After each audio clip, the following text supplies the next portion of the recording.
বিচার এক একজনের জন্য এক এক রকম হবে না। আমার দেশের যে 28 লক্ষ কোটি টাকা বিদেশে পাচার করেছে, সেই টাকা আল্লাহ যদি আমাদেরকে সাহায্য করেন, সামর্থ্য দেন, ওদের মুখের ভিতর যে হাত ঢুকাইয়া পেটের ভিতর থেকে বের করে আনবো ইনশাআল্লাহ।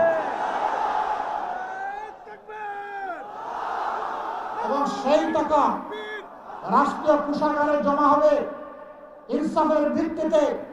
যে এলাকা যতটা বঞ্চিত, আগে উন্নয়ন কর্মকাণ্ড চলে যাবে ওই এলাকায়। কোনো মামু খালু দেখা হবে না, লাল নীল টেলিফোন বুঝি না, প্রেসিডেন্ট প্রধানমন্ত্রীও বুঝি না। যার যেটা পাওনা তাকে সেটা দিতে হবে। আমরা সমাজে এমন ন্যায় বিচার দেখার পক্ষে, যে বিচার এক একজনের জন্য এক এক রকম হবে না।